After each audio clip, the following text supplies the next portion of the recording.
Hello everyone, welcome back to my channel. आज हम लोग रिएक्ट के अंदर सीखेंगे मैप फंक्शन के बारे में। अगर आप लोगों को अपनी वेबसाइट पे बहुत सारे आइटम्स दिखाने हैं, जैसे कि स्टूडेंट का लिस्ट हो गया, प्रोडक्ट कार्ड्स हो गए, यूजर्स हो गए, तो रिएक्ट में हम उसके लिए मैप फंक्शन का यूज़ करते हैं।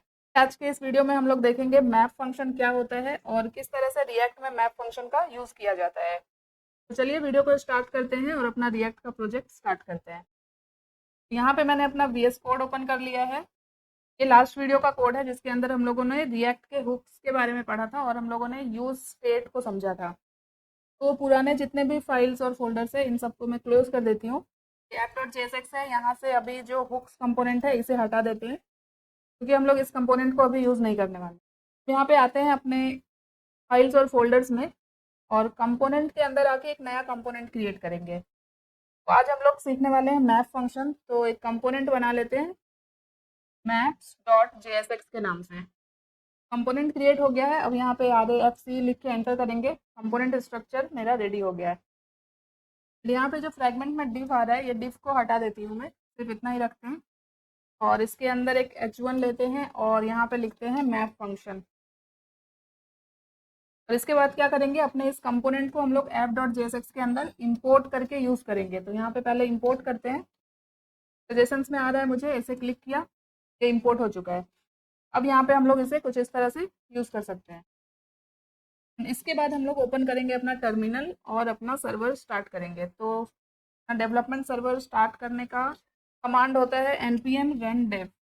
npm run dev लिखा, मैंने एंटर किया। इसे कॉपी कर लेते हैं हम लोग और अपने क्रोम ब्राउज़र पे आके इसे ओपन करते हैं। यहाँ पे मैंने ओपन किया है क्रोम। अभी यहाँ पे लोकल होस्ट 5173 को ओपन किया, तो ये देखो हमारा प्रोग्राम रन हो रहा है। यहाँ पे इस टर्मिनल को क्लोज कर देते हैं, इसका काम हो चुका है। और मैंने स्क्रीन को कुछ इस तरह से एडजस्ट किया है ताकि आपको कोड और आउटपुट दोनों एक साथ दिखे। तो हम लोग सीखने वाले हैं मैप फंक्शन। तो क्या होता है मैप फंक्शन, पहले हम लोग एक प्रॉब्लम देखते हैं। यहाँ पे सपोज कि हमें एक ई कॉमर्स वेबसाइट बनानी है और उसके अंदर हमें मल्टीपल प्रोडक्ट्स ऐड करने हैं। तो जैसे मैं यहाँ पे मैप कंपोनेंट के अंदर कुछ प्रोडक्ट ऐड कर रही हूँ H1 के अंदर। तो यहाँ पे कुछ रैंडम प्रोडक्ट मैं ऐड कर रही हूँ।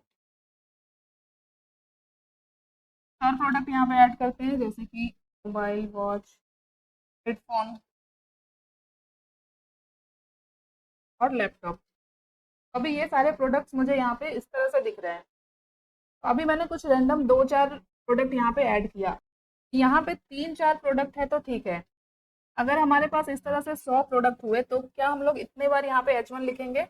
नहीं। तो इसी प्रॉब्लम को सॉल्व करने के लिए मैप फंक्शन को लाया गया है रिएक्ट के अंदर। किस तरह से ये प्रॉब्लम सॉल्व होता है मैप फंक्शन के थ्रू, यही हम लोग इस वीडियो में देखने वाले हैं।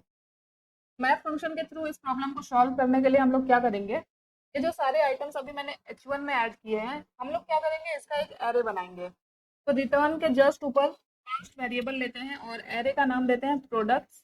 इसके अंदर सारे प्रोडक्ट्स आ जाएंगे।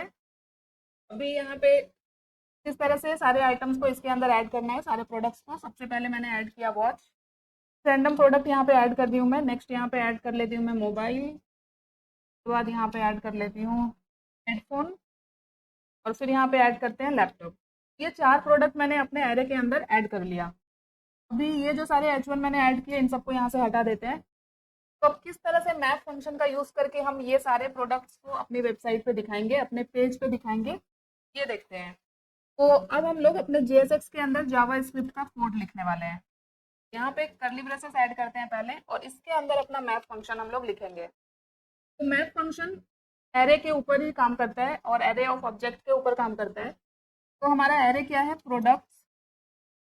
एरे पे हमें मैप फंक्शन यूज़ करना है। प्रोडक्ट्स डॉट मैप लिखा मैंने, एक ब्रैकेट ऐड करते हैं। अब इस मैप के अंदर हम लोगों को एक करंट आइटम डालना है। ये खाली नहीं रहेगा, इसके अंदर वैल्यू पास होगी। यहाँ पे हम लोग एक करंट आइटम ऐड करेंगे। तो जैसे करंट आइटम मैं यहाँ पे दे देती हूँ प्रोडक्ट। इस तरह से मैंने इसे नीचे ले लिया। कुछ इस तरह का सिंटेक्स होता है यहाँ पे। ये चीज़ें आप लोगों को पता होगी, जावा स्क्रिप्ट में भी हम लोग ऑलरेडी सीख चुके हैं ये सब।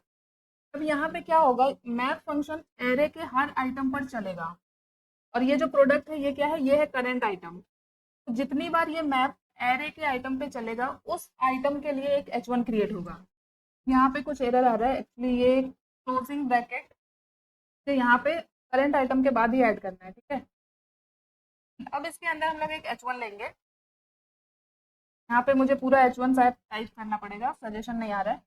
तो H1 टैग ऐड किया मैंने। इसके अंदर ऐड करते हैं करली ब्रेसेस, और इस करली ब्रेसेस के अंदर जो करंट प्रोडक्ट है वो ऐड करते हैं। तो करंट प्रोडक्ट क्या है मेरा, प्रोडक्ट। अभी रिफ्रेश किया मैंने तो एरर जा चुका है, और देखो यहाँ पे सारे प्रोडक्ट्स मुझे दिख रहे हैं। मैंने यहाँ कहीं पे भी अपने कोड के अंदर JSX के अंदर H1 के अंदर ये सारे प्रोडक्ट नहीं लिखे हैं। मैंने ये सारे प्रोडक्ट ऐड किए हैं एरे के अंदर। अगर मैं अभी यहाँ पे एरे के अंदर और प्रोडक्ट ऐड कर दूं, जैसे मैं यहाँ पे ऐड कर दूं शूज, देखो ये आइटम यहाँ पे ऐड हो गया। अब क्या हो रहा है, मैप फंक्शन के थ्रू हम लोग जितने भी प्रोडक्ट एरे के अंदर ऐड करेंगे वो ऑटोमेटिक यहाँ पे डायनेमिकली ऐड होता जाएगा हमारे वेब पेज पे। अब इन सारे प्रोडक्ट्स के लिए हमें अलग अलग H1 लेने की जरूरत नहीं है। मैप फंक्शन क्या कर रहा है, ये हमारे एरे के ऊपर आइटरेट कर रहा है। इसके जितने भी आइटम है एरे के अंदर उन सब पे जा रहा है, और यहाँ पे हमने करंट आइटम पास किया है। जैसे ही मैप फंक्शन एक आइटम पे जा रहा है उसके लिए एक H1 यहाँ पे ऑटोमेटिक क्रिएट हो जा रहा है। जितने प्रोडक्ट है वो मुझे H1 के अंदर दिख रहे हैं वन बाय वन। इससे क्या हुआ, हमारा प्रॉब्लम सॉल्व हो गया कि हम लोगों को मल्टीपल लाइंस ऑफ कोड लिखने की जरूरत नहीं है। अगर हमारे पास अभी 100 प्रोडक्ट भी होगा तो हम लोग बहुत इजीली मैप फंक्शन के थ्रू इतना सा कोड लिख के कर सकते हैं। ये जितने भी प्रोडक्ट्स है, मोस्टली इसका यूज़ ई कॉमर्स वेबसाइट वगैरह पे ज़्यादा की जाती है कि वहाँ पे बहुत सारे प्रोडक्ट्स होते हैं। देखो मैंने फिर से एक प्रोडक्ट ऐड किया यहाँ पे एरे में, वो भी मुझे यहाँ पे वेबसाइट पे दिख रहा है। ये काम होता है मैप फंक्शन का। यहाँ पे मैप फंक्शन के अंदर कुछ और चीज़ें भी होती है, जैसे कि अभी मैंने मैप फंक्शन के अंदर एक ही वैल्यू पास की है। अभी मैप फंक्शन क्या करता है, सेकेंड पैरामीटर भी लेता है, तो क्या होता है, इंडेक्स।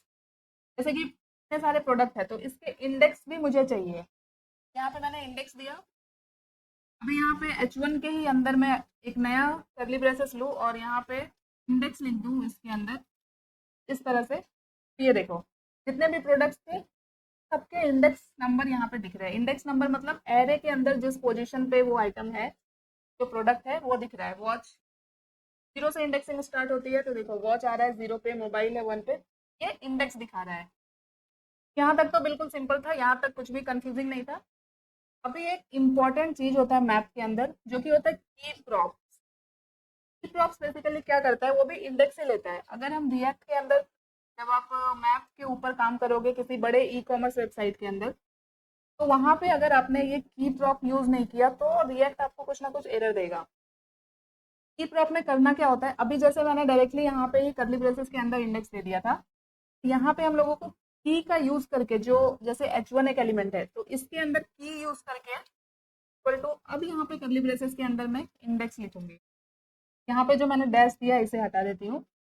अब क्या होगा कि मुझे हमारे वेब पेज पे डायरेक्टली इंडेक्स देखने नहीं मिलेगा। की इंडेक्स क्या करता है, रिएक्ट को हेल्प करता है कौन सा प्रोडक्ट कौन से पोजीशन पे है वो समझने के लिए। तो हमें वेब पेज पे उसके इंडेक्स को देखने की जरूरत नहीं है। अभी मैंने यहाँ पे एलिमेंट पे डायरेक्टली की प्रॉप का यूज करके इंडेक्स दे दिया है, तो वो रिएक्ट खुद ही समझ लेगा कि कौन सा प्रोडक्ट किस इंडेक्स पे आ रहा है। हमारा जो प्रॉब्लम था, हमें multiple items one by one add करने पड़ रहे थे, वो प्रॉब्लम सॉल्व हो गया मैप फंक्शन के थ्रू। ये तो हो गया नॉर्मल एरे। अब हम लोग देखते हैं कि एरे ऑफ ऑब्जेक्ट पे किस तरह से मैप फंक्शन यूज होता है। अब हमें यहाँ पे क्या करना पड़ेगा, एक एरे ऑफ ऑब्जेक्ट बनाना पड़ेगा। तो एक कांस्ट वेरिएबल लेते हैं यहाँ पे, और यूजर्स नाम का एक एरे ऑफ ऑब्जेक्ट बनाते हैं। इसके अंदर क्या होगा, कुछ ऑब्जेक्ट होगा। किस तरह से ऑब्जेक्ट बनाना है, करली ब्रेसेस ऐड करते हैं। हमें लेनी है एक आईडी, आईडी में दे दिया मैंने 1। नेम लेना है, नेम यहाँ पे दे देते हैं, जैसे भी नाम ले लेते हैं अपने अकॉर्डिंग। उसके बाद यहाँ पे नेक्स्ट होगा एज, एज मैंने दे दिया 21। कुछ इस तरह से रैंडम डेटा मैं ले रही हूँ यूजर्स के। एक ऑब्जेक्ट बना लिया मैंने, उसी तरह से तो ही मैं यहाँ पे कॉपी करूँगी और यहाँ पे ऐड करती हूँ। बस 3 ऑब्जेक्ट यहाँ पे ऐड करते हैं। आईडी चेंज हो जाएगी, यहाँ पे 3 हो जाएगा। सबका नाम यहाँ पे चेंज कर देते हैं, यहाँ पे कर देते हैं अलग नाम ले लेते हैं यहाँ पे हम लोग। सबकी एज भी थोड़ी चेंज करते हैं इस तरह से। तो ये मेरा बन गया एरे ऑफ ऑब्जेक्ट, मीन्स कि एरे के अंदर हमने ऑब्जेक्ट्स ऐड किए हैं। ये कॉमा यहाँ से हट जाएगा, ठीक है। अब इसके ऊपर हम लोग किस तरह से मैप फंक्शन का यूज करके एक एक यूजर को एक्सेस कर सकते हैं ये देखते हैं। तो ये जो मैप फंक्शन मैंने प्रोडक्ट्स के ऊपर लगाया था, इसको मैं कमेंट आउट कर देती हूँ। और अब हम लोग यहाँ पे एक नया करली ब्रेसेस ऐड कर लेते हैं।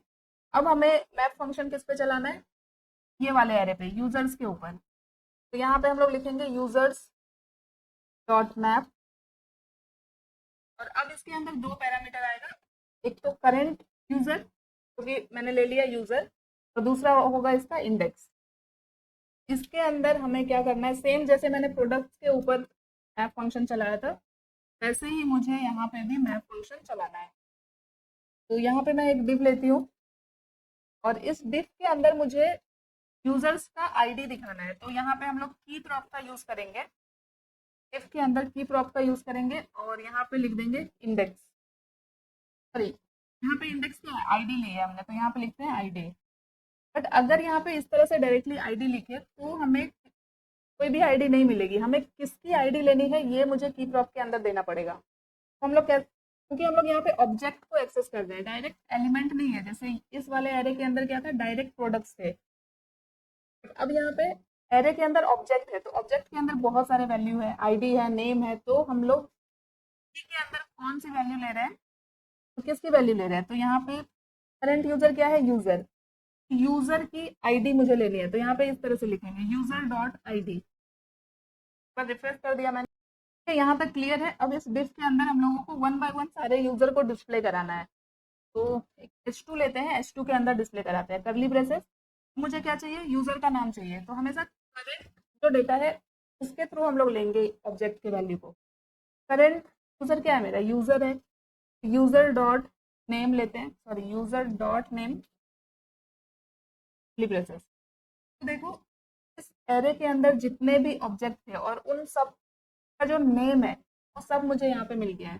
3 ऑब्जेक्ट हमने बनाए थे, तीनों के अंदर नेम क्या था, फर्स्ट में नेम है राहुल, सेकंड में सिंपी, थर्ड में स्वाति। जैसे ही मैंने यूजर डॉट नेम लिखा, तीनों नेम मुझे मिल गए, उसके सारे ऑब्जेक्ट मुझे मिल गए। इसी तरह से मुझे अगर एज चाहिए तो एज को मैं S3 के अंदर लेती हूँ, यहाँ पे मैं लिखूंगी user dot age, curly braces यहाँ पे देना है, उन सबके एज भी आ जाएंगे। मैथ फंक्शन का यूज करके हम लोग क्या काम कर सकते हैं, ये हमने इस वीडियो के अंदर देख लिया। और मैथ फंक्शन का यूज रिएक्ट के अंदर बहुत ज़्यादा यूज किया जाता है, क्योंकि इससे क्या होता है, हमारा कोड काफ़ी क्लीन हो जाता है। जब आप एपीआई वगैरह फेच करोगे, एपीआई से कुछ डेटा वगैरह लोगे, तो वहाँ पे भी मैथ फंक्शन का यूज किया जाता है।